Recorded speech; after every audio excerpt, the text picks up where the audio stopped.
मेरे आका का ही फरमान है। मैदान महशर में अल्लाह की अदालत लगेगी और देखो वो अदालत कैसे लगेगी, जब अल्लाह की अदालत कायम होगी। अल्लाह ताला परवरदिगार मुर्दों को कब्रों से उठाएगा, एक एक कब्र के अंदर से 70-70 मुर्दे निकल के आएंगे। अल्लाह अकबर, सब जमा हो जाएंगे। खौफो हिरास का आलम है, ऐसी हैबत है जलाले खुदाबंदी की।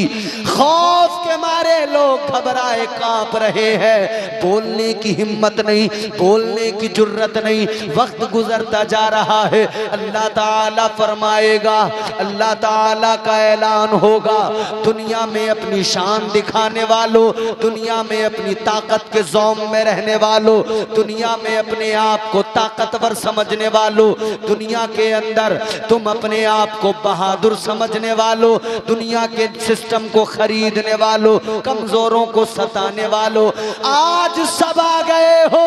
आज जरा आकर यहाँ बता दो, तुम दुनिया में कहते थे मैं बहुत बड़ा ताकतवर, मैं इस चीज का मालिक, उस चीज का मालिक, आज बताओ आज के दिन का मालिक कौन है?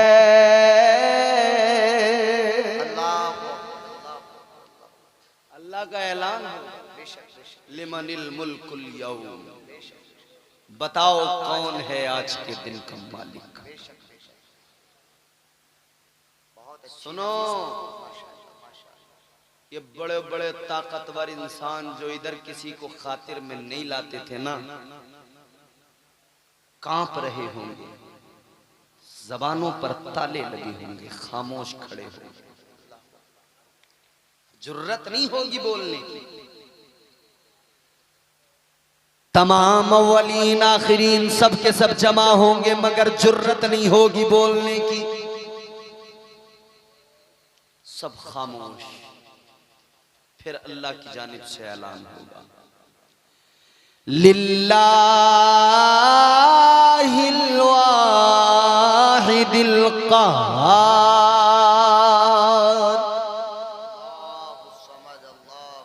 फिर अल्लाह का ऐलान होगा, आज के दिन का मालिक देखो तुम्हारा रब परवरदिगार।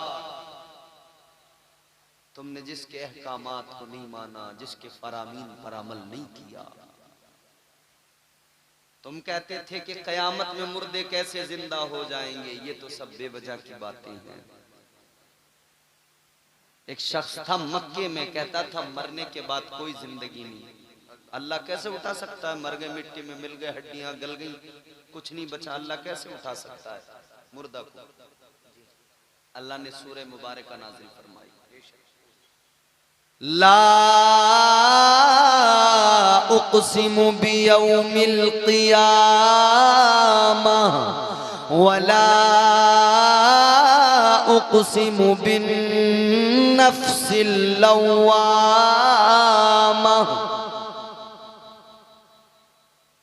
क़यामत का तज़किरा तफ़सील के साथ अल्लाह ने बयान किया। फिर ये भी फरमा दिया कि तुम क्या समझते हो कि अल्लाह ताला इस मिट्टी से, जो हड्डियां तुम्हारी मिट्टी में मिल गई, गल गई, तुम्हें दोबारा नहीं उठा सकता, दोबारा पैदा नहीं कर सकता? अब तो कम से कम हड्डियां तुम्हारी मिट्टी में मिली हैं। उस रब की शान तो देखो, जब कुछ भी नहीं था तब उसने बना दिया। जब तुम्हारा वजूद नहीं था, नामो निशान नहीं था, कुछ भी नहीं था। सच्चाई, जब कुछ भी नहीं था तब उस अल्लाह ने बना दिया। तो कुछ ना होने के बावजूद जो बनाने की ताकत रखता है, वो हड्डियां मिट्टी में मिलने के बावजूद दोबारा से जिंदा करने की ताकत भी रखता है। वो रखता है कुदरत, वो रखता है ताकत, उठाएगा दोबारा, बच नहीं पाएगा आदमी। एक शख्स जो था ना, एक शख्स ने अपने बेटों को बुलाया मरने से पहले। एक शख्स ने मरने से पहले अपने बेटों को बुलाया और बुलाकर उसने वसीयत की। कहने लगा, मेरे बच्चों, जब मैं मर जाऊं, जब मेरा इंतकाल हो जाए, कहने लगा मुझे दफनाना नहीं, कहता है मुझे मेरी लाश को जला देना, राख बना देना, और कहता है मेरी राख को भी ऐसी नहीं छोड़ देना, बल्कि किसी सहरा में जाकर, किसी बयाबान में जाकर, किसी रेगिस्तान में जाकर मेरी राख को यूं उड़ा देना, ताकि मेरी राख जो है वो पूरे रेगिस्तान में ज़र्रात में फैल जाए, अलग अलग मेरे जो है ज़र्रात में मेरी राख मिल जाए, फैल जाए। बच्चों ने कहा वजह तो बताओ, ऐसा फैसला क्यों ले रहे हो? कहने लगा वजह न पूछो, जो कह दिया उसको करना, जो कह दिया उसको करना।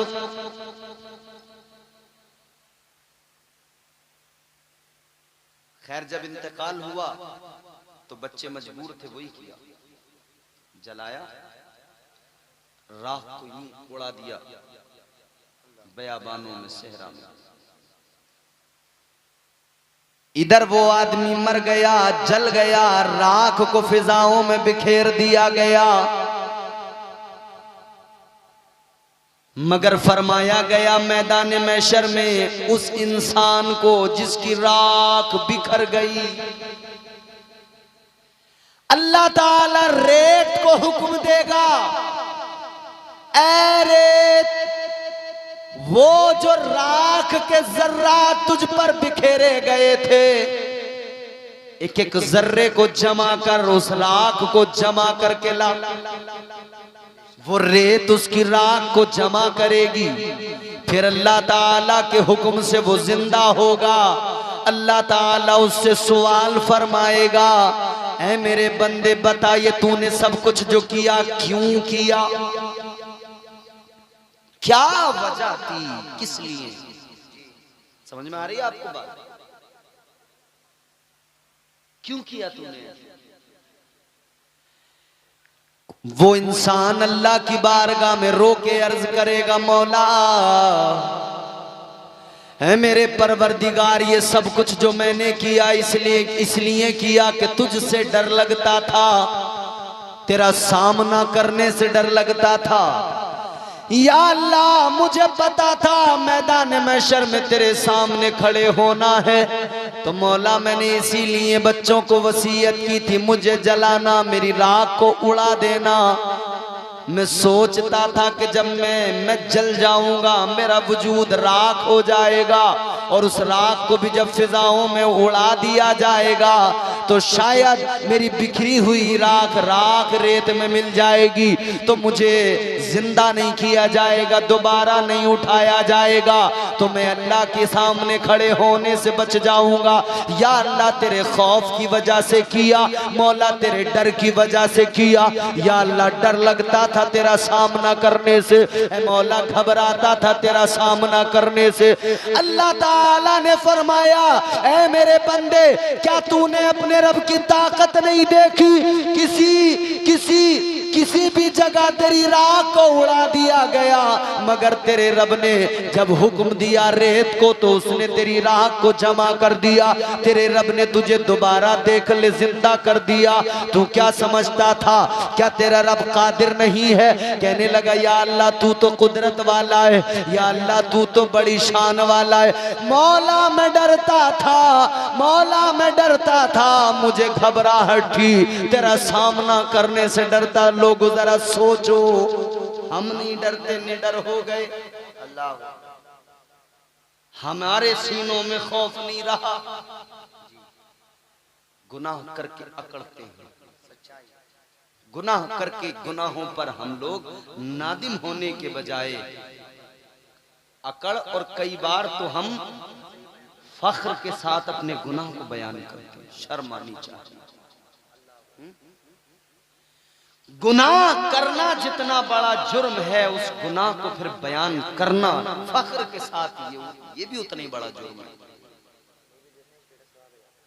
हाँ, ये बिल्कुल सही फरमा रहे हैं नकीब जल साहब। कह रहे कि आदमी मूवी देखने भी जा रहा है ना, फिल्म देखने, तो पहले उसका स्टेटस लगा के दुनिया को बता के ऐलानिया गुनाह कि देखो मैं मूवी देखने जा रहा हूं। देख के आके भी वहां की तस्वीरें डालता है कि देखो मैं इस थिएटर में ये मूवी देख के आया था।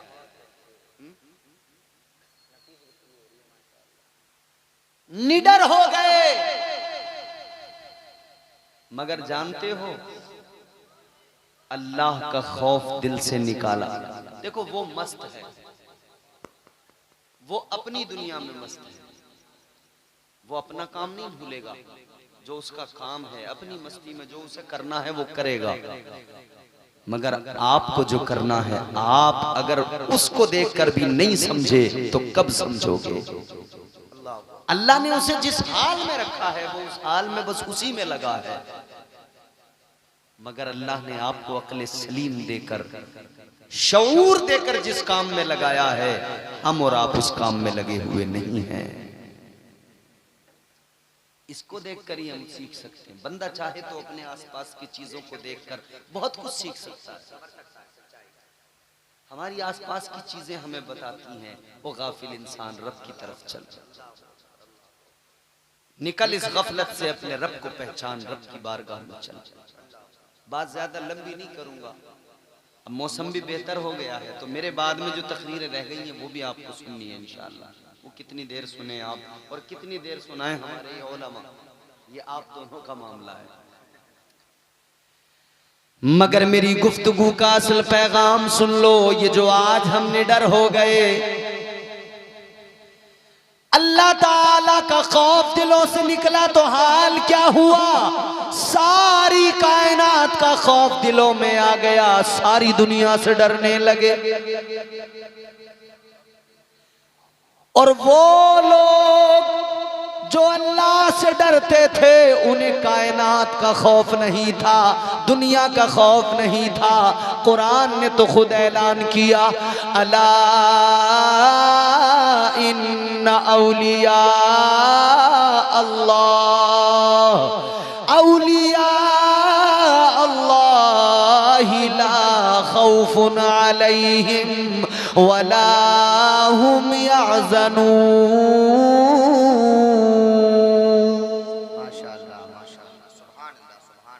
कुरान कहता है जिन लोगों के दिलों में अल्लाह का खौफ था फिर उन्हें जमाने का खौफ नहीं। हमारे दिलों से अल्लाह का खौफ क्या निकला? जमाने का खौफ है। आज हम कितना डरते हैं। राहत इंदौरी ने कहा था, लोग हर मोड़ पे रुक रुक के संभलते क्यों हैं? इतना डरते हैं तो फिर घर से निकलते क्यों हैं? अगर अल्लाह से नहीं डरोगे तो सारी कायनात से डरते फिरोगे। रात को घर से निकलते हुए डर लगता है कोई हादसा ना हो जाए, लगता है ना डर। क्यों लगता है? इसलिए लगता है कि अल्लाह का खौफ निकल गया तो जमाने का खौफ है। वरना एक सहाबी रसूल थे, गुजर रहे थे, सामने से शेर आ गया। क्या आ गया? हजरत सफीना के सामने शेर आ गया। क्या जवाब दिया उन्होंने शेर को? फरमाने लगे, ओ शेर, वो झपटने वाला था उनकी तरफ। फरमाने लगे, शेर आगे तो बढ़ रहा है, झपट तो रहा है, मगर इतना जान ले मैं मदीने वाले का गुलाम हूं। इतना फरमाना था कि शेर सहम गया, दुम हिलाने लगा, कदमों पे सर रख दिया। आपने फरमाया रास्ता भूल गया हूं, भटक गया हूं। शेर अपने साथ साथ लेकर चला, रास्ता दिखाता हुआ मंजिल तक पहुंचा के आया। अल्लाह और उसके रसूल के वफादार बन जाओ, सारी दुनिया तुमसे वफा करने लगेगी। और जब तुम अल्लाह रसूल के वफादार नहीं बनोगे तो सारी दुनिया तुम्हारे साथ बेवफाई और गद्दारी ही करेगी। तुम एक एक करके भरोसा करते रहोगे। अब इस पे भरोसा कर लिया, कल उस पे भरोसा कर लिया, परसों उस पे भरोसा कर लिया, इस पे किया था उसने मारा, उस पे भरोसा किया उसने मारा, उस पे भरोसा किया उसने लूटा। बस भरोसा करते रहो, लुटते रहो, लुटते रहो, लुटते रहो। हमारी बर्बादियों का जिम्मेदार कौन है? हम खुद हैं।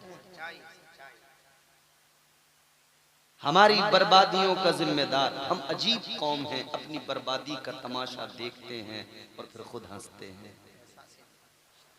अब सुनिए, मैं जो अर्ज कर रहा था, मैं आपको कुरान सुनाता हूं, रब का फरमान। परवरदिगारे आलम खालिक़े कायनात रब्बे लम यज़ल व ला यज़ाल ने कुरान मजीद में ऐलान फरमाया, तबारकल्लज़ी बियदिहिल मुल्कु व हुवा अला कुल्लि शैइन क़दीर।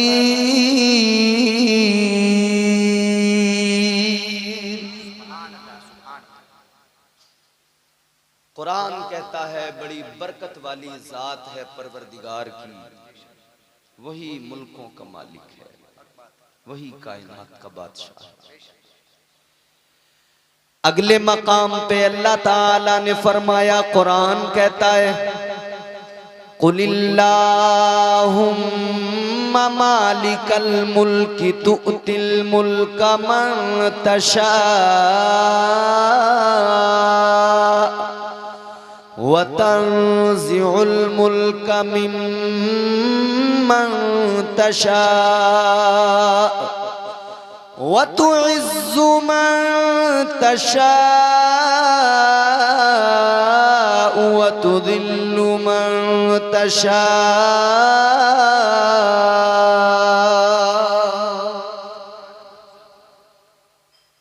अल्लाह का कुरान रब का मकाम बयान कर रहा है। वो अल्लाह इतना बुलंद, वो नवाजने वाला, बादशाहत सल्तनत वही अता करता है। वो खुद ऐसा बादशाह है कि वो जिसे चाहे नवाज दिया करता है। वो नवाजने पे आए तो नवाज दे जमाना, अल्लाह। वो नवाजने पे आए तो नवाज दे जमाना, वो करीम ही जो ठहरा तो करम का क्या ठिकाना। माशाअल्लाह माशाअल्लाह माशाअल्लाह माशाअल्लाह। गर्दिश में कहाँ उसके मुकद्दर का सितारा हो, जिसको मयस्सर तेरी रहमत का सहारा। तन्हा है अकेला है तू, यकता है अहद है, गैरत तेरी करती नहीं शिरकत को गवारा। हक ये है कि तुझ बिन कोई माबूद नहीं है तेरे सिवा कौन मददगार हमारा। नारे तकबीर, नारे रिसालत, नारे हैदरी, नारे गौसियत, मसलके आला हजरत, जश्न गौसुल बरा कॉन्फ्रेंस। माशाअल्लाह। सर्दी तो नहीं लग रही आप लोग? माशाअल्लाह माशाअल्लाह माशाअल्लाह। सर्दी नहीं लग रही है तो कहिए सुभान अल्लाह। सुभान अल्लाह। मैं ज्यादा तो बार बार आपको तंग नहीं करूंगा, मगर आपको जहां जहां लगे कि हमें बोलना चाहिए तो बोल दें, आपको सवाब मिलेगा। बेशक बेशक, फायदा ही है, इसमें नुकसान नहीं। अल्लाह ताला बड़ी इज्जत वाला, बेशक इज्जतें देने वाला।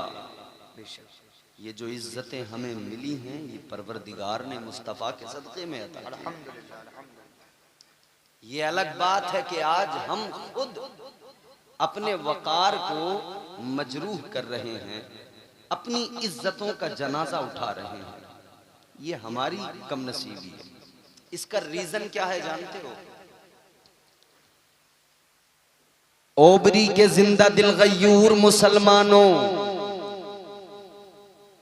किसी भी कौम की इज्जत का जनाजा उस वक्त निकलता है जब उस कौम के अंदर बेगैरती आ जाती है, बेहयाई आ जाती है। कोई भी कौम उस वक्त में जलीलो ख्वार होती है, रुसवाई उसको उस वक्त मिलती है जब वो अल्लाह और उसके रसूल की इताअत से मुंह मोड़ ले। ये मस्जिद है, अल्लाह का घर है। बेशक आप देखें मस्जिद के सामने बैठकर इस चौक में बात हो रही है, एक एक बात गौर से सुनना। हम महफिलें तो बराबर सजाते हैं, हम बुजुर्गों से निस्बत भी रखते हैं, ताल्लुक भी मजबूत बताते हैं। ख्वाजा गरीब नवाज की छठी आए, हम खुश होकर मसरूर होकर मनाते हैं। पीराने पीर रोशन जमीर की 11वीं आ जाए, हम मसरूर होकर मनाते हैं। 11वीं मनाने वालों, बुजुर्गों के आरास मनाने वालों, एक लम्हे के लिए जरा दिल पे हाथ रख के सोचना, मेरी बात अगर बुरी लगे, कड़वी लगे, कोई मसला नहीं है, मुझे बुरा कह सकते हो, लेकिन बात दिल से जब दिल पे पहुंचे तो खुद सोचना, फैसला करना, तन्हाई में अपने ज़मीर से पूछना। ऐ लोगों, ये जितने मुस्तहब काम हैं, सवाब के काम हैं, हम सारे किया करते हैं, लेकिन जो अल्लाह ताला ने हम पर चीजें फर्ज की, हम उन फराइज से मुंह मोड़ बैठे हैं। हम नमाजों से दूर हो गए, हम इबादतों से दूर हो गए, सजदों से दूर हो गए। मस्जिदों से आवाजें आती रही मगर मस्जिदों में जाने वाले नजर नहीं आते। मेहराब मिंबर से कामयाबी की सदाएं दी जाती हैं, आओ कामयाबी की तरफ। ऐ मेरे जिंदा दिल गयूर मुसलमानों, कामयाबी किसी बाजार में नहीं मिलती, कामयाबी किसी मार्केट के अंदर नहीं मिला करती है। याद रखना, वो कौमें कामयाब होती है जो अपने मालिक की इताअत में लग जाती है। याद रख लेना, अल्लाह कामयाबी उनको अता करता है जो अल्लाह और उसके रसूल के इताअत गुजार फरमाबरदार होते हैं, जो अल्लाह रसूल के वफादार होते हैं। आज शिकायतें बड़ी हैं, शिकवे बड़े हैं, हम बार बार कभी तोशा करते हैं, कभी 11वीं करते हैं, कभी लंगर करते हैं और फिर कहते हैं हम इतना सब कुछ कर रहे हैं, दुआएं कबूल नहीं हो रही है, हमारे कारोबार में बरकत नहीं है, हमारी रोजियों में बरकत नहीं है। याद रखना, रोजियों में बरकत आएगी। आप समझते हो फराइज को छोड़कर रोजियों में बरकत आ जाएगी, आप समझते हो मस्जिदों से मुंह मोड़कर घरों में बरकतें आ जाएंगी। हरगिज नहीं है अजीजाने गिरामी वकार। आपने और हमने बुजुर्गों की तालीमात से क्या सीखा? हम करामतें सुनकर खुश हो गए मगर उनके अखलाक पे नजर नहीं डाली, उनके किरदार पे नजर नहीं डाली, उनकी इबादत और रियाजत पे नजर नहीं डाली। सच्चाई है, सच्चाई है। गौसे आजम सरकार की करामतें तो बहुत सुनी, यकीनन सरकार गौसे आजम को अल्लाह ने बहुत आला तरीन मंजिलें अता की, इज्जतों की, करामतें उनकी अल्हम्दुलिल्लाह अक्लें हैरान हो जाती हैं। और सरकार गौसे आजम, एक बात और सुन लीजिए, जिनकी ये महफिल है ना, सरकार गौसे आजम मजहरे कमालाते मुस्तफा हैं, मजहरे कमालाते मुस्तफा।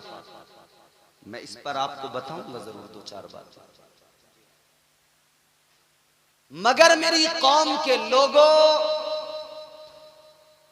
हमने ये देखा है, हमारे हजरत मौलाना एहसानुल कादरी साहब क़िबला तशरीफ फरमाएं, पूरी जवानी तकरीर करते करते गुजर गई, अभी भी अल्हम्दुलिल्लाह जवान है। बाल मत देखो आप, बाल सफेद हैं तो अभी भी जवान है। कोई जवान क्या इनके मुकाबले पे तकरीर करेगा। हमारे सैयद रिजवान मियां साहब क़िबला इस्लाह कर रहे हैं, बयानात हो रहे हैं। आज भी हम लोग मुशाहिदा करते हैं कि हमारे यहाँ हमारी कौम करामतें सुनकर तो खूब झूमती है, मगर जब बात दौरान तकरीर अमल किया जाती है तो हमने देखा है कि सख्ता सतारी हो जाता है, खामोशियां छा जाती हैं। बुजुर्गों की तालीमात, सबसे बड़ी तालीम बुजुर्गों के यहाँ क्या है? अपने नफ्स को काबू में करना, इत्तिबाए नफ्स नहीं, नफ्स को ऐसा काबू में करें कि नफ्स आपका गुलाम हो जाए, आपकी इत्तिबा, और आप रब की और उसके रसूल की इत्तिबा करें। नफ्स आपके ताबे रहना चाहिए। और ये नफ्स जो है ना, तस्किया नफ्स बड़ी चीज है। सरकार गौसे आजम के यहाँ इस पर बड़ा जोर दिया गया। ताजदारे बगदाद ने कितना जोर दिया, कितना जोर दिया। आपकी जब महफिल लगती थी, आप लोगों के दरमियान जब तज़किया नफ्स के हवाले से गुफ्तगू फरमाते, जब आप खशियत इलाही पर बात करते, गुफ्तगू फरमाते, तकरीर फरमाते, वो कड़क आवाज आपकी वलवला अंगेज खिताब होता। 70,000 का मजमा, मगर आवाज जितनी पहले को पहुंचे उतनी आखिर वाले को पहुंचती है। बेशक बेशक। कोई माइक नहीं। और जब आप तकरीर करें, जब आप वाज करें, हाल ये आपकी महफिल के अंदर लोगों पर वजद तारी हो जाता, अजीब इस्तिराबी कैफियत हो जाती, लोग रोने लगते, चीखने लगते, कोई तो अपने कपड़े फाड़ लिया करता था, लोग अपने गुनाहों पर नादिम हो जाते, अपने गुनाहों पर शर्मिंदा हो जाते, रब के हुजूर गिरिया जारी करने लगते। गुजरे हुए वक्त में जो रब की नाफरमानियां की, उस पर एहसास नदामत ऐसा होता कि रो रो कर बुरा हाल हो जाता। 70 जनाजे आपकी महफिल से उठा करते थे। ऐ लोगों, ये तरबियत मेरे गौसे पाक ने की है, ये तरबियत सरकारे बगदाद की है। अल्लाह अकबर कबीरा। आप देखें बुजुर्गों की यही तो तरबियत है। आप तमाम औलिया कराम की तालीमात देखें, आप तमाम औलिया की तालीमात में यही पाएंगे। सबसे बड़ा काम यही किया। चोर आया तो आपने उसको वली बना दिया, बेअमल आया तो उसको बाअमल बना दिया, गुनहगार आया तो वो मुत्तकी बन के चला गया। अजीजाने गिरामी वकार, ये बुजुर्गों की तालीमात है। अल्लाह अकबर कबीरा। गौर से सुन लीजिए, बेदीन आया, दीन की दौलत से माला माल होकर गया। नारे तकबीर, नारे रिसालत, मसलके आला हजरत, फैजान हुजूर गौसे आजम, जश्न गौसुल वरा कॉन्फ्रेंस। माशाअल्लाह माशाअल्लाह। बेदीन भी आ गया ना, दीन की दौलत से माला। अल्हम्दुलिल्लाह। महबूब इलाही सरकार निजामुद्दीन औलिया का नाम आपने सुना है। दिल्ली में आपका आस्ताना मर्जे खलाइक है, महबूब इलाही।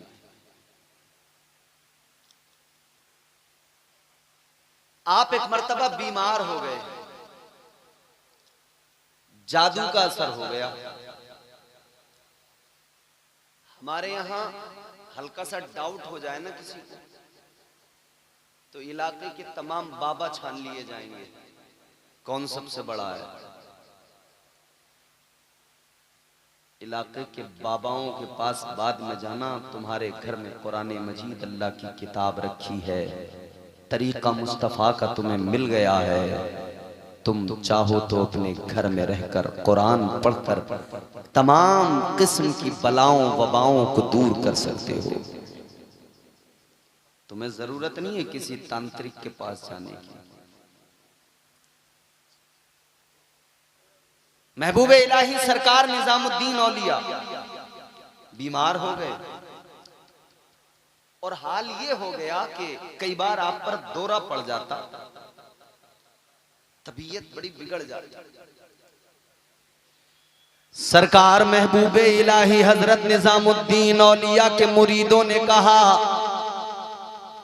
कि हुजूर एक बहुत बड़ा जोगी है, संत है, महात्मा है, आप अगर कहें तो हम उसको बुला लेते हैं।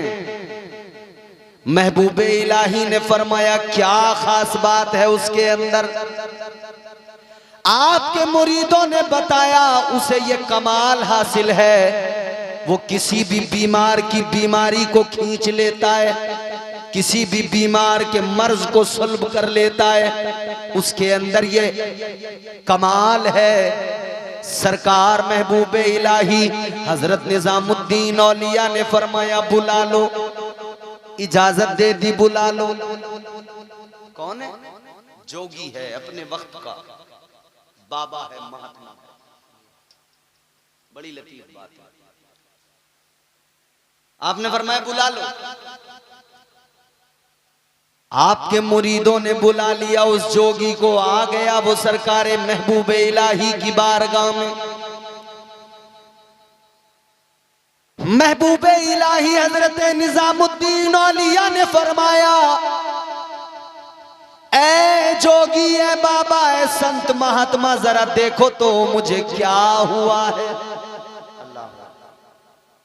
जरा अपने इल्म के जरिए मालूम तो करो क्या है ये जो कैफियत है। अब इस संत ने, इस जोगी ने गौर व खौज किया।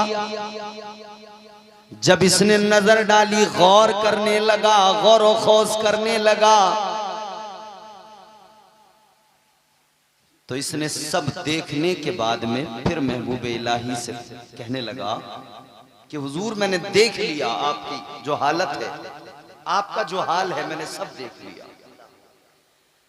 सरकार महबूबे इलाही ने फरमाया बताओ क्या बात है। कहने लगा ए महबूबे इलाही, मैंने जब गौर करके देखा, आपके अंदर झांक के देखा, तो मैंने पाया कि आपके दिल पर एक काले रंग का धब्बा है। बहुत गौर से सुनना मेरी बात। जोगी है, महात्मा है, कहता है मैंने देख लिया आपके दिल पर एक काले रंग का क्या है, धब्बा है, डार्क सर्कल। आपने फरमाया सरकार महबूबे इलाही हजरत निजामुद्दीन औलिया ने कि भाई ये बताओ ये तुम्हें कमाल कैसे हासिल हुआ कि तुम इतना सब जान लेते हो, दिल तुमने देख लिया, ये तुम्हें कैसे कमाल हासिल हुआ। अब देखो बुजुर्गों की तालीम क्या होती है, कैसे तबीयतें बदलती हैं, कैसे इनकलाब आते हैं, कैसे मिजाजों में तब्दीली आती है। अल्लाह वालों की तो शान ही निराली है। उजले कपड़ों में सिकंदर हो जरूरी तो नहीं, मैले कपड़ों में कलंदर भी तो हो सकता है। चौथा मिसरा आपकी मर्जी कैसा सुनेंगे।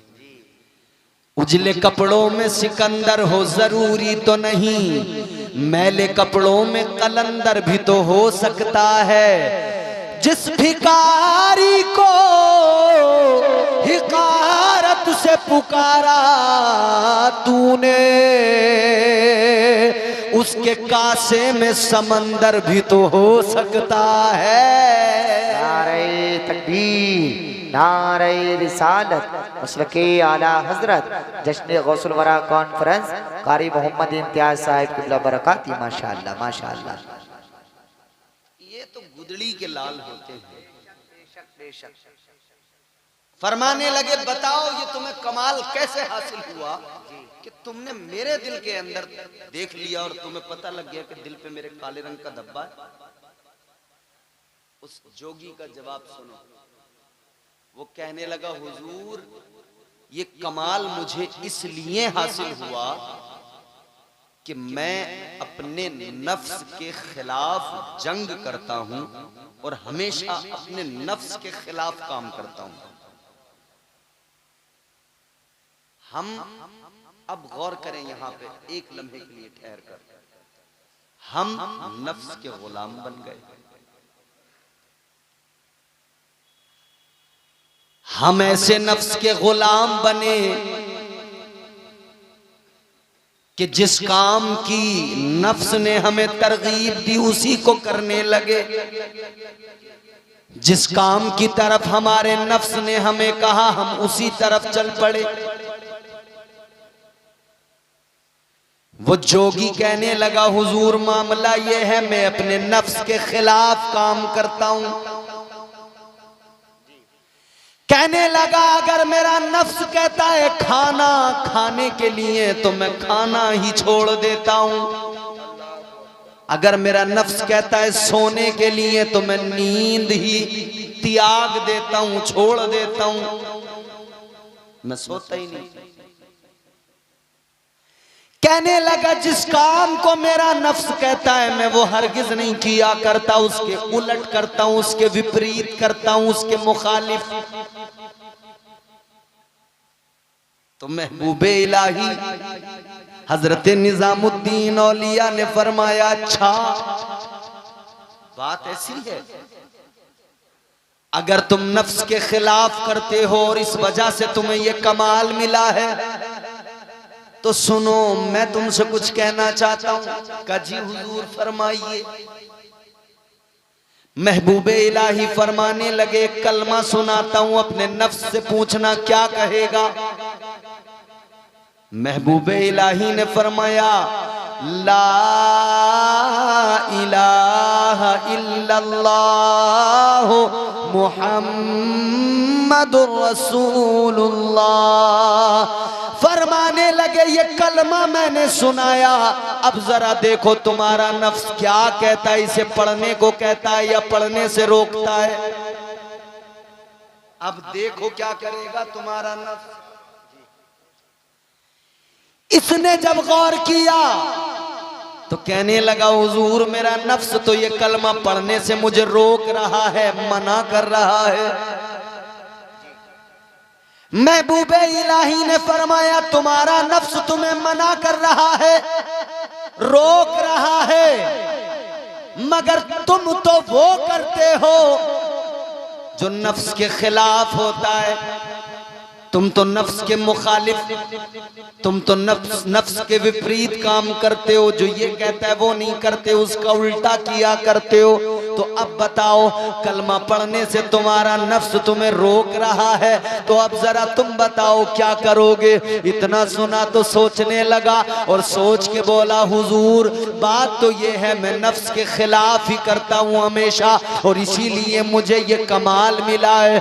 आपकी बारगाह में अर्ज करने लगा हुजूर अब मैंने देख लिया मेरा नफ्स मना कर रहा है और मैं नफ्स के खिलाफ करता हूँ, लिहाजा आज भी वही करूंगा। ये कलमा पढ़ने से रोक रहा है, मैं कलमा पढ़ूंगा। ये जोगी कलमा पढ़ने लगा, इसने जैसे कलमा पढ़ा ला इलाहा इल्लल्लाह मुहम्मदुर रसूलुल्लाह सल्लल्लाहु ताला अलैहि वसल्लम, इसने कलमा पढ़ा। अब सरकार महबूबे इलाही हजरत निजामुद्दीन औलिया ने फरमाया ऐ जोगी कलमा तो तुमने पढ़ लिया, अब जरा फिर से मेरे दिल का हाल देखो, अब जरा फिर से नजर डालो, अब जरा फिर से गौर करो। इसने जब दोबारा गौर किया, दोबारा से मुशाहिदा किया तो कहने लगा हुजूर अब तो आपके दिल पर कोई धब्बा नजर नहीं आ रहा है, अब तो पूरा दिल बिल्कुल साफ है। सरकार महबूबे इलाही ने फरमाया ऐ जोगी सुनो मेरा दिल आईना है, मेरे दिल में जब तुमने देखा तो तुम्हें अपना कल्ब नजर आ गया, अपना दिल नजर आ गया। वो धब्बा मेरे दिल के अंदर नहीं था, वो धब्बा तुम्हारे दिल में कुफ्र का धब्बा था।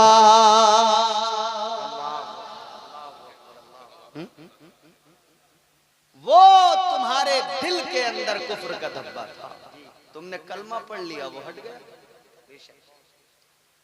फरमाते तुम्हारा नफ्स के खिलाफ ये जो तुम्हारी लड़ाई थी ना, इस वजह से पूरा दिल तुम्हारा साफ था, बस एक कुफ्र का ही धब्बा था। अल्लाह ये बुजुर्गों की तालीम है। बेशक। अब इसको जरा देखें, तज़किया नफ्स एक गैर मुस्लिम है, जोगी है, संत है, मगर वो क्या करता है, नफ्स के खिलाफ करता है। तो सरकार महबूब इलाही ने उसे कलमा पढ़ाकर उसके दिल को साफ किया और उसे बता दिया नफ्स के खिलाफ जंग करोगे तो तुम्हारा दिल तो साफ हो जाएगा, मगर फिर भी अगर कुफ्र का धब्बा है तो उसे हटाने के लिए अल्लाह वालों की बारगाह में जाना पड़ेगा। माशाअल्लाह, नारे तकबीर, नारे रिसालत, मसलके आला हजरत, फैजाने आला हजरत, जश्न गौसुल वरा कॉन्फ्रेंस, फैजान औलिया इकराम। माशाअल्लाह। तो मिजाज मिल गया, पता लग गया, किसी भी किस्म का दिल में धब्बा हो, किसी भी किस्म का मैल हो, कुफ्र का मैल हो, मुनाफिकत का मैल हो, अगर गुनाहों का मैल है, अगर सुलह कुल्लियत का मैल है, किसी भी किस्म की गंदगी अगर दिल में है, एक ही तरीका है साफ करने का, अल्लाह वालों की बारगाहों में चले जाओ, औलिया कराम की बारगाहों में पहुंच जाओ, उनकी तालीमात को अपना लो, खुदा की कसम दिल साफ हो जाएगा। तो आज की बज़्म सजाने वालों, सरकार गौसे आजम की याद में ये 11वीं का जलसा करने वालों, जलसे के साथ ये भी जरूरी है कि तालीमात गौसे आजम पे अमल करना पड़ेगा। दिल के सारे धब्बे दूर हो जाएंगे, दिल साफ आईना हो जाएगा। बहुत अच्छा पैगाम, माशाअल्लाह माशाअल्लाह माशाअल्लाह माशाअल्लाह, वाह वाह वाह वाह। ये दिल बिल्कुल साफ आईना हो जाएगा। बेशक उनकी तालीमात को तो देखो, उनके अखलाक। माशाअल्लाह माशाअल्लाह। यहाँ हम आपस में अपने अखलाक पर नजर डालें, सच्चाई, हमारा अखलाक क्या है? जी अबे तबे, अल्लाह, गाली, अल्लाह, एक दूसरे से हसद, गीबत, चुगलियां, कीना, सच्चाई, ये सारी गंदगियां हमारे दिल में हैं। बेशक बेशक। गंदे हो गए दिल। अल्लाह अकबर, अल्लाह अकबर। याद रहे, जैसे शराब पीना हराम है, वैसे ही झूठ बोलना भी हराम है। अल्लाह अकबर, अल्लाह अकबर। ये न समझा जाए कि साहब ये तो कोई बात ही नहीं। किसी ने फोन किया, कहाँ हो, बैठे हैं घर पे, बता दिया दिल्ली में है। बहुत बड़ा क्या है, हल्का समझ लिया, बहुत बड़ा है। फरिश्ते हैं नकीर जो है साथ में, मुनकर नकीर नहीं, किरामन कातिबीन। मुनकर नकीर तो कब्र में आएंगे, किरामन कातिबीन यहाँ दोनों काम होता, लिख रहे हैं बराबर। नेकी की तो वो भी लिखी गई, बेशक बेशक। गुनाह किया वो भी लिखा गया। सच्चाई। याद रखना, बरोज़े क़यामत मैदान महशर में अल्लाह की अदालत लगेगी, ये मुंह कैसे दिखाएंगे?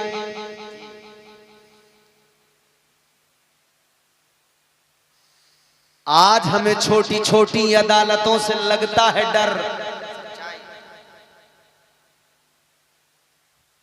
जिले के अंदर डिस्ट्रिक्ट कोर्ट होता है और उससे भी छोटे कोर्ट होते हैं।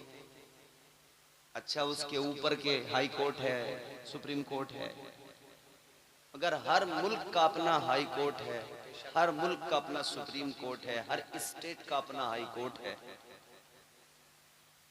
कितने मुमालिक हैं दुनिया में, कितने कोर्ट हैं, कितनी अदालतें हैं। इन अदालतों से आदमी डरता है। जज साहब कहीं हमारे खिलाफ फैसला न सुना दें। दुनिया की कैद से डर लगता है। ऐ मुसलमान, अक्ल कहाँ गई, दिमाग कहाँ गया? दुनिया की कैद से डरता है, दुनिया की अदालत से डरता है, मगर जो अहकमुल हाकिमीन है, उस परवरदिगार की सबसे बड़ी अदालत का खौफ दिल में किस लिए नहीं है? उस रब की अदालत से क्यों नहीं डरते? क्यों ख्याल नहीं आता कि अल्लाह के हुजूर हमें पेश होना है? हमें आपको ख्याल नहीं आता तो बेफिक्र हैं। जिन्हें ख्याल था तो हर लम्हा आंसू बहाया करते थे, रोते थे। आओ जरा देखो मेरे मुस्तफा के प्यारे सहाबी हजरत अबू बकर सिद्दीक रदी अल्लाह ताला अन्हु, क्या शान, अफजलुल बशर बादल अंबिया बित्तहकीक,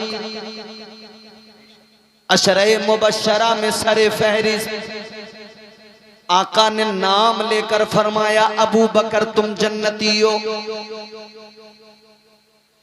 और याद रहे जमीन फट सकती है, आसमान के सितारे टूट के जमीन पे गिर सकते हैं, समंदरों का पानी खुश्क हो सकता है, पहाड़ रूई के गालों की तरह हवाओं में उड़ सकते हैं, मगर मेरे मुस्तफा ने जो फरमा दिया वो कभी गलत नहीं हो सकता है। मुस्तफा का हर फरमान सच्चा, मुस्तफा का हर, मुस्तफा की हर बोली सच्ची, हर लफ्ज सच्चा, हर बात सच्ची। मेरे आका का ही फरमान है, मैदान महशर में अल्लाह की अदालत लगेगी। और देखो वो अदालत कैसे लगेगी, जब अल्लाह की अदालत कायम होगी, अल्लाह ताला परवरदिगार मुर्दों को कब्रों से उठाएगा। एक एक कब्र के अंदर से 70-70 मुर्दे निकल के आएंगे।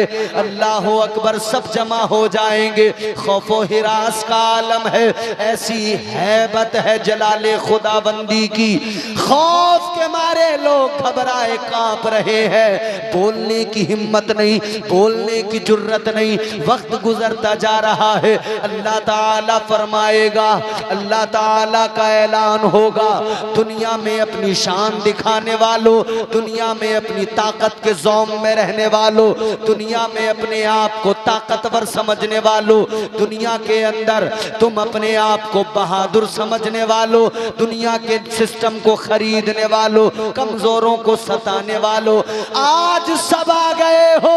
आज जरा कर यहाँ बता दो, तुम दुनिया में कहते थे मैं बहुत बड़ा ताकतवर, मैं इस चीज का मालिक, उस चीज का मालिक, आज बताओ आज के दिन का मालिक कौन है?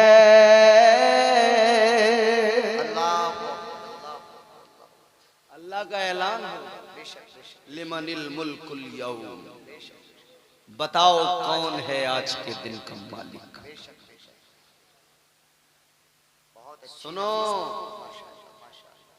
ये बड़े बड़े ताकतवर इंसान जो इधर किसी को खातिर में नहीं लाते थे ना,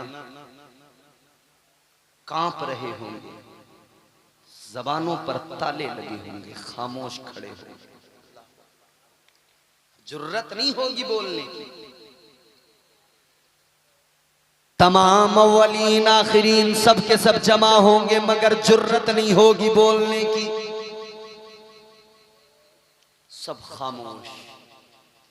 फिर अल्लाह की जानिब से ऐलान होगा, लिल्लाहिल वाहिदिल क़हार।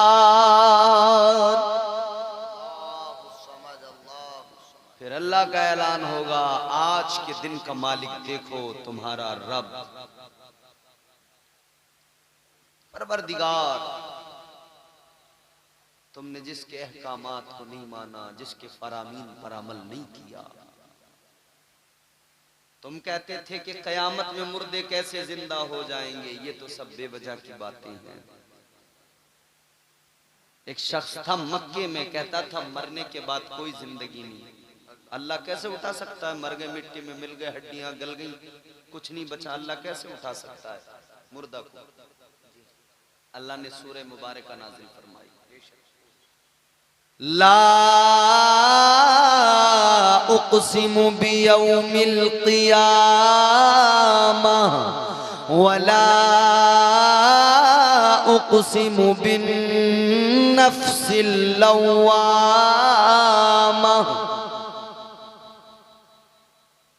क़यामत का तज़किरा तफ़सील के साथ अल्लाह ने बयान किया। फिर ये भी फरमा दिया कि तुम क्या समझते हो कि अल्लाह ताला इस मिट्टी से, जो हड्डियां तुम्हारी मिट्टी में मिल गई, गल गई, तुम्हें दोबारा नहीं उठा सकता, दोबारा पैदा नहीं कर सकता?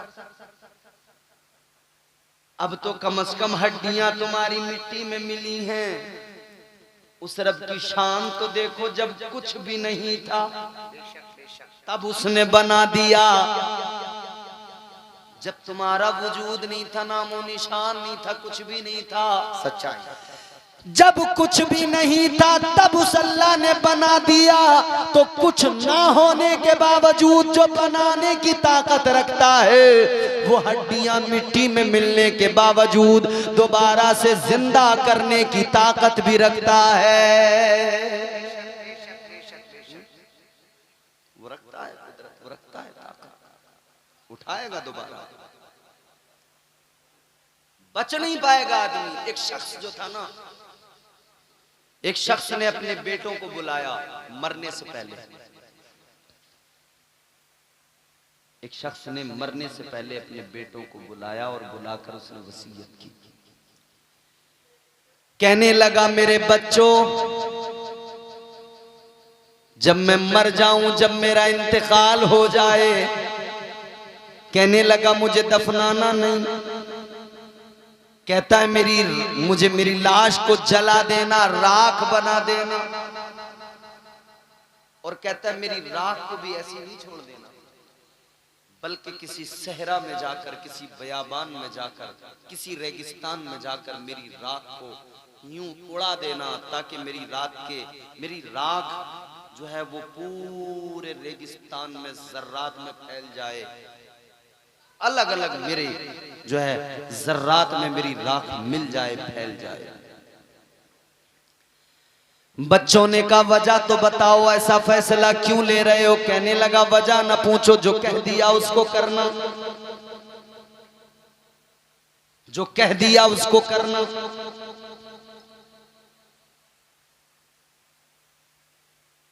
खैर, जब इंतकाल हुआ तो बच्चे मजबूर थे, वही किया, जलाया, राख को यूं उड़ा दिया बयाबानों में, सहरा में। इधर वो आदमी मर गया, जल गया, राख को फिजाओं में बिखेर दिया गया। मगर फरमाया गया मैदान महशर में उस इंसान को जिसकी राख बिखर गई, अल्लाह ताला रेत को हुक्म देगा, ऐ रेत, वो जो राख के जर्रात तुझ पर बिखेरे गए थे, एक एक जर्रे को जमा कर, उस राख को जमा करके ला। वो रेत उसकी राख को जमा करेगी, फिर अल्लाह ताला के हुक्म से वो जिंदा होगा। अल्लाह ताला उससे सवाल फरमाएगा, ऐ मेरे बंदे बता, ये तूने सब कुछ जो किया क्यों किया? क्या वजह थी, किस लिए? समझ में आ रही है आपको बात? क्यों किया तूने? वो इंसान अल्लाह की बारगाह में रो के अर्ज करेगा, मौला है मेरे परवरदिगार, ये सब कुछ जो मैंने किया इसलिए किया कि तुझसे डर लगता था, तेरा सामना करने से डर लगता था। या अल्लाह, मुझे पता था मैदान महशर में तेरे सामने खड़े होना है, तो मौला मैंने इसीलिए बच्चों को वसीयत की थी, मुझे जलाना, मेरी राख को उड़ा देना।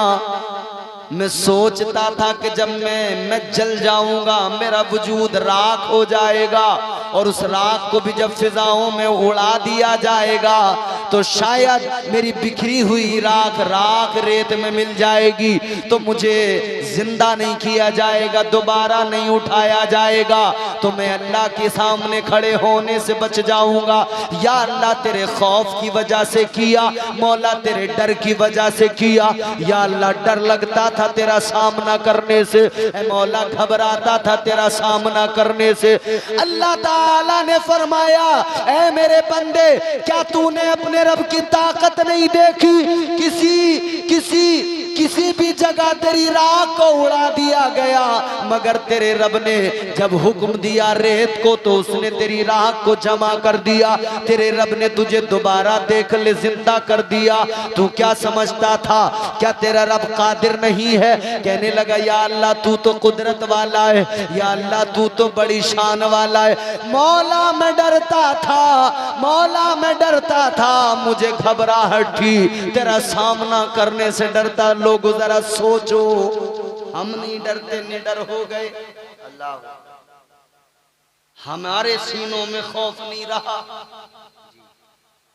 गुनाह करके अकड़ते हैं, गुनाह करके गुनाहों पर हम लोग नादिम होने के बजाय अकड़, और कई बार तो हम फख्र के साथ अपने गुनाह को बयान करते हैं। शर्म आनी चाहिए। गुनाह करना जितना बड़ा जुर्म है, उस गुनाह को फिर बयान करना फख्र के साथ ये भी उतना ही बड़ा जुर्म है। हाँ, ये बिल्कुल सही फरमा रहे हैं नकीब जलसा।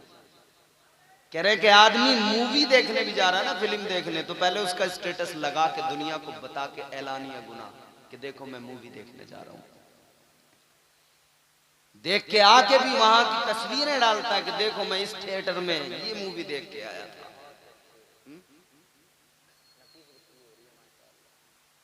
निडर हो गए। मगर जानते हो, अल्लाह का खौफ दिल से निकाला। देखो वो मस्त है, वो अपनी दुनिया में मस्त है, वो अपना काम नहीं भूलेगा। जो उसका काम है, अपनी मस्ती में जो उसे करना है वो करेगा। मगर आपको जो करना है, आप अगर उसको देखकर भी नहीं समझे तो कब समझोगे? अल्लाह ने उसे जिस हाल में रखा है वो उस हाल में बस उसी में लगा है। मगर अल्लाह ने आपको अक्ल सलीम देकर, शऊर देकर जिस काम में लगाया है, हम और आप उस काम में लगे हुए नहीं हैं। इसको देखकर ही हम सीख सकते हैं। बंदा चाहे तो अपने आसपास की चीजों को देखकर बहुत कुछ सीख सकता है। हमारी आसपास की चीजें हमें बताती हैं, वो गाफिल इंसान रब की तरफ चल, निकल इस गफलत से, अपने रब को पहचान, रब की बारगाह में चल। बात ज्यादा लंबी नहीं करूंगा, अब मौसम भी बेहतर हो गया है, तो मेरे बाद में जो तकरीरें रह गई हैं वो भी आपको सुननी है इंशाअल्लाह। वो कितनी देर सुने आप और कितनी देर सुनाए हमारे उलमा, ये आप दोनों का मामला है।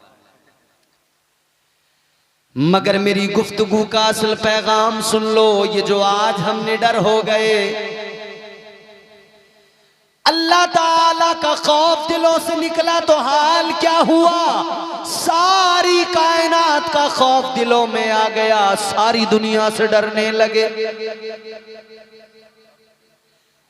और वो लोग जो अल्लाह से डरते थे, उन्हें कायनात का खौफ नहीं था, दुनिया का खौफ नहीं था। कुरान ने तो खुद ऐलान किया, अला इन्ना औलिया अल्लाह, औलिया अल्लाह ला खौफुन अलैहिम वला हुम यहज़नून।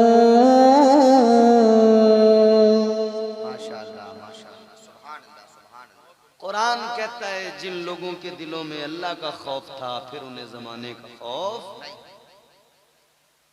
हमारे दिलों से अल्लाह का खौफ क्या निकला, जमाने का खौफ है। आज हम कितना डरते हैं।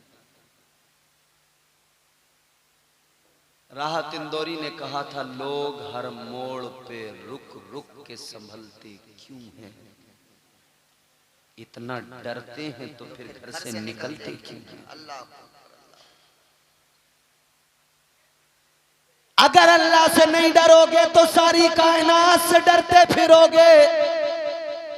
रात को घर से निकलते हुए डर लगता है कोई हादसा ना हो जाए, लगता है ना डर। क्यों लगता है? इसलिए लगता है कि अल्लाह का खौफ निकल गया तो जमाने का खौफ है। वरना एक सहाबी रसूल थे, गुजर रहे थे, सामने से शेर आ गया। क्या आ गया? हजरत सफीना के सामने शेर आ गया। क्या जवाब दिया उन्होंने शेर को? फरमाने लगे, ओ शेर, वो झपटने वाला था उनकी तरफ। फरमाने लगे, शेर आगे तो बढ़ रहा है, झपट तो रहा है, मगर इतना जान ले मैं मदीने वाले का गुलाम हूं। इतना फरमाना था कि शेर सहम गया, दुम हिलाने लगा, कदमों पे सर रख दिया। आपने फरमाया, रास्ता भूल गया हूं, भटक गया हूं। शेर अपने साथ साथ लेकर चला, रास्ता दिखाता हुआ मंजिल तक पहुंचा के आया। अल्लाह और उसके रसूल के वफादार बन जाओ, सारी दुनिया तुमसे वफा करने लगेगी। और जब तुम अल्लाह रसूल के वफादार नहीं बनोगे तो सारी दुनिया तुम्हारे साथ बेवफाई और गद्दारी ही करेगी। अल्लाह तुम एक एक करके भरोसा करते रहोगे। अब इस पे भरोसा कर लिया, कल उस पे भरोसा कर लिया, परसों उस पे भरोसा कर लिया, इस पे किया था उसने मारा, उस पे भरोसा किया उसने मारा, उस पे भरोसा किया उसने लूटा। बस भरोसा करते रहो, लुटते रहो, लुटते रहो, लुटते रहो। हमारी बर्बादियों का जिम्मेदार कौन है? हम खुद हैं। हमारी बर्बादियों का जिम्मेदार हम। अजीब कौम है, अपनी बर्बादी का तमाशा देखते हैं और फिर खुद हंसते हैं। इतना हंसते हैं, इतना हंसते हैं कि दिल हमारे बिल्कुल पत्थर से हो गए, दिलों पे असर ही नहीं होता। पहले लोग कुरान मजीद सुनते थे तो सुन के बेहोश हो जाते थे, रोते थे, चीखते थे। आज कुरान पढ़ा जाता है तो हमारे ऊपर असर नहीं होता। नमाज के अंदर अगर इमाम साहब जरा सी क़िरात लंबी कर दे तो इसे बेचैनी, कहता है मौलाना यार कितनी लंबी नमाज पढ़ाते हो, क्यों जानते हो? इसका दिल बेचैन है। इसे कुरान सुनकर, अब वो जो कुरान पाक को सुनकर इसे सुकून मिलना चाहिए था, इसका नफ्स इसे उकसा रहा है कि जल्दी निकलने की कोशिश कर, यहां क्यों कुरान सुन रहा है। नमाजों में तबीयत नहीं लगती। कितने लोगों की शिकायत, कहते दिल नहीं लगता। बुजुर्गों से जब सवाल किया गया कि हुजूर नमाज में दिल नहीं लगता, फरमाया कि अगर दिल नहीं लगता नमाज में तब तो तुझे डबल सवाब मिलेगा। हुजूर वो कैसे? कहा एक तो ये कि तेरा दिल नहीं लगता नमाज में, तबीयत नहीं होती, दिल ना लगने के बावजूद भी तू नमाज पढ़ता है, तो इसका मतलब तू अपने नफ्स के साथ जंग करता है। एक सवाब तुझे नमाज का मिलता है, एक सवाब तुझे अपने नफ्स के साथ लड़ाई करने का मिलता है। ये ना सोच के नमाज में तबीयत नहीं लग रही है तो फिर साहब क्या करूं, पढ़ता जा, पढ़ता जा। इस हालत में डबल सवाब मिलेगा। फिर एक दिन ऐसा आएगा तेरा नफ्स हार जाएगा, वो थक जाएगा, वो फिर तुझे आजाद कर देगा, फिर वो तेरा गुलाम बन जाएगा। सरकार गौसे आजम फरमाते मैंने अपने नफ्स को ऐसे मारा, कहते इतना मारा इतना, फिर मैंने उसको आजाद छोड़ दिया, फिर वो मुझसे कोई फरमाइश ही नहीं करता। पहले करता था, जब उसने फरमाइश की मैंने उसके बिल्कुल मुखालिफ काम किया, उसको ऐसा करके छोड़ा कि उसने मुझसे कुछ भी कहना छोड़ दिया, कुछ भी कहना छोड़ दिया। तो याद रहे अल्लाह और उसके रसूल की इत्तिबा जरूरी है, अल्लाह और उसके रसूल के साथ वफादार होना जरूरी है। शरीयत पे अमल करने की जरूरत है। सारे डर दूर हो जाएंगे, सारे खौफ निकल जाएंगे, कोई डर रहेगा ही नहीं। आप अल्लाह और उसके रसूल के साथ अपना रिश्ता मजबूत बनाइए औलिया कराम की तालीमात पर अमल तो कीजिए। तमाम किस्म के खौफ दिल से निकल जाएंगे। हजरत सफीना को शेर ने रास्ता दिखा दिया। तो वो शख्स कहता है अल्लाह की अदालत में मौला मुझे डर था, डर मेरे दिल में खौफ था। तो अल्लाह ताला उस बंदे को प्यार भी बहुत फरमाता है, पसंद भी बहुत फरमाता है जो अल्लाह से डरता है। कितना पसंद करता है। परवरदिगारे आलम ने फरमाया मेरे बंदे ये जो कुछ तूने किया तेरा अमल तो दुरुस्त नहीं था, गलत था बिल्कुल, मगर तू कहता है तूने मेरे खौफ की वजह से किया, डर की वजह से किया। परवरदिगार फरमाएगा तूने मेरे खौफ की वजह से अपनी लाश को जलवाया, मेरे खौफ की वजह से राख को हवाओं में उड़वाया।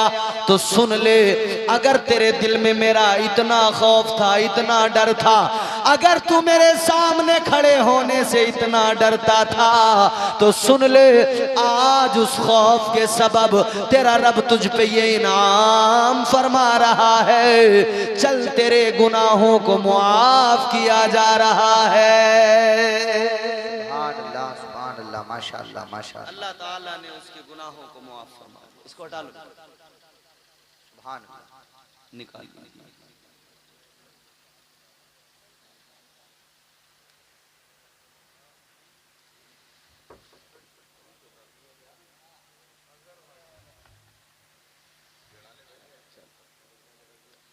ये आपका जलसा जो है ना लाइव चल रहा है सोशल मीडिया पर, और ये बाद में भी आएगा यूट्यूब फेसबुक पर।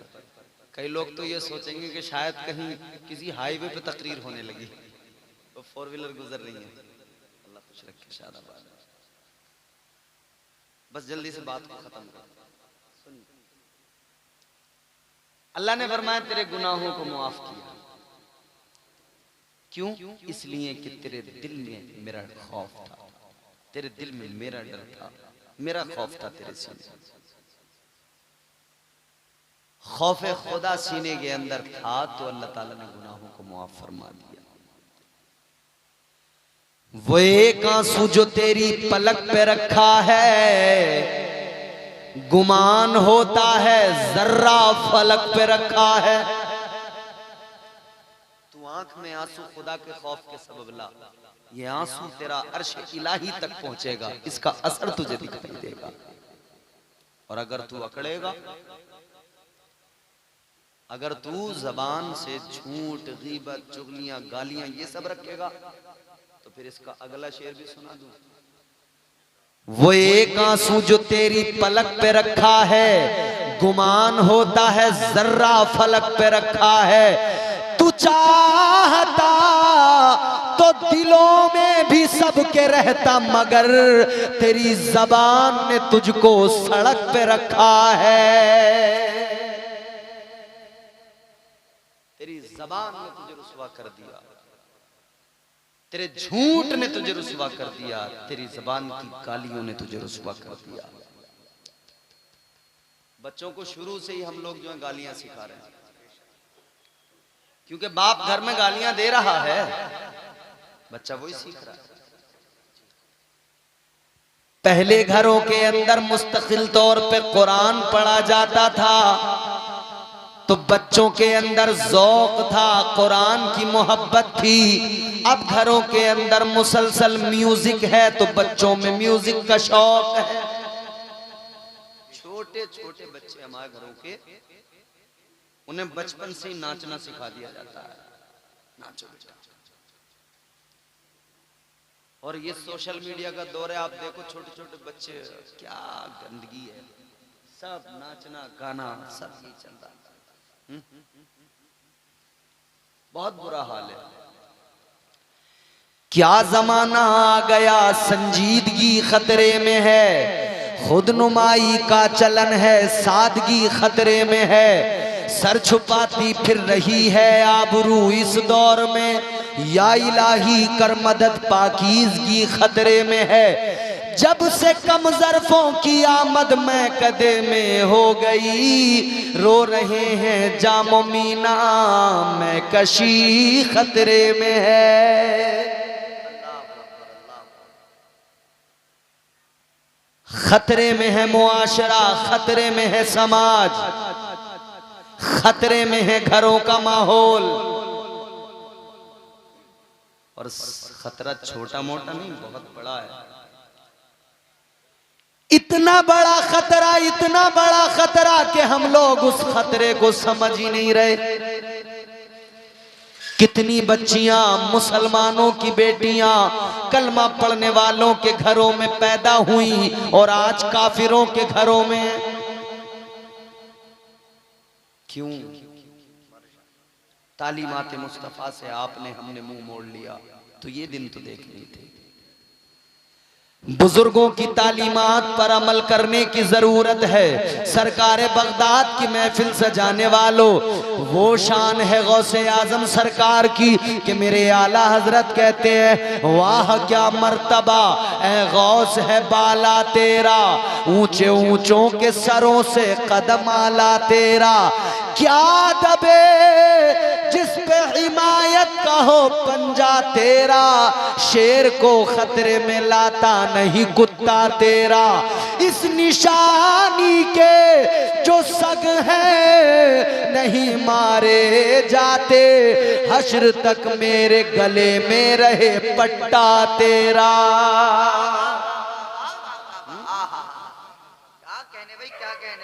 तो वो पट्टा अपनी गर्दनों में डालो, गुलामी गौस का।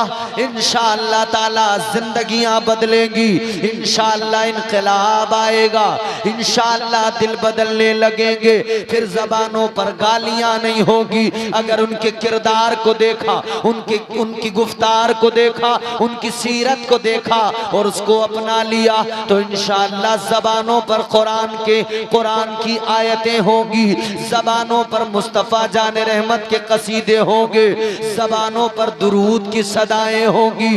ऐ लोगों, अपने घरों में बैठकर अपने बच्चों को बुजुर्गों की तालीमात से आरास्ता किया करो, अपने बच्चों को बुजुर्गों की तालीम दिया करो, उनकी तालीमात से खुद भी अपने आप को आरास्ता करो, अपनी आने वाली नस्ल को आरास्ता करो, अल्लाह का खौफ पैदा करो, बुजुर्गों की तालीमात पर अमल करो। इंशाअल्लाह इताअत जब हम करने लगेंगे, दुनिया में भी कामयाब होंगे और आखिरत में भी कामयाबी हमारा मुकद्दर बन जाएगी। इंशाअल्लाह। तो बस यही गुफ्तगू का पैगाम है। सिर्फ और सिर्फ खुशियां न मनाया, बल्कि आप बुजुर्गों की तालीमात पर अमल किया करें। सरकार गौसे आज़म हमारे नकीब जलसा हुक्म फरमा रहे हैं कि दो शेर पढ़ देता हूँ, वो भी सरकार गौसे आज़म की शान। आप निराले शान निराली, गौसे आज़म जीलानी। अल्लाहु अकबर, अल्लाहु अकबर, अल्लाहु अकबर। देखो आखिर है, बिल्कुल लास्ट है, बोल दो सुभान अल्लाह। अब भी नहीं बोलोगे तो क्या मेरे जाने के बाद बोलोगे? आप निराले शान निराली, गौसे आज़म जीलानी। आप निराले शान निराली, गौसे आज़म जीलानी। भर दो मेरा दामन खाली, गौसे आज़म जीलानी। भर दो मेरा दामन खाली गौसे आजम जीलानी। बहुत अच्छे अल्लाह खास जीलानी। बोलिए जीलानी। शेर सुनिए। आपकी माँ ने अपने शिकम में आधा हाफिज कर डाला। हकीकत है। आपकी माँ ने अपने शिकम में आधा हाफिज कर डाला। आपकी माँ ने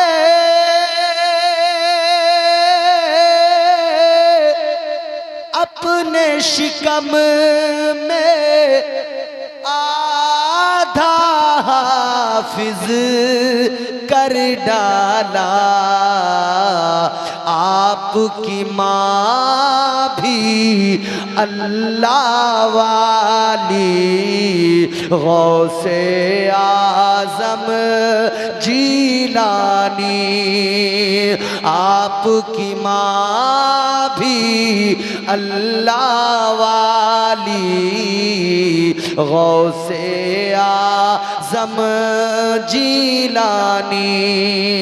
आप निराले शान निराली गौसे आजम जीलानी। अल्लाह हम सबको नेक अमाल की तौफीक अता फरमाए। बुजुर्गों के नुक़ूश कदम पर अमल की तौफीक अता फरमाए। अस्तग़फिरुल्लाह रब्बी मिन कुल्लि ज़ंबिन व अतूबु इलैह। कलमा शरीफ पढ़ लीजिए। ला इलाहा इल्लल्लाहु मुहम्मदुर रसूलुल्लाह सल्लल्लाहु अलैहि वसल्लम व मा अलैना इल्लल बलाग। अस्सलामु अलैकुम व रहमतुल्लाह।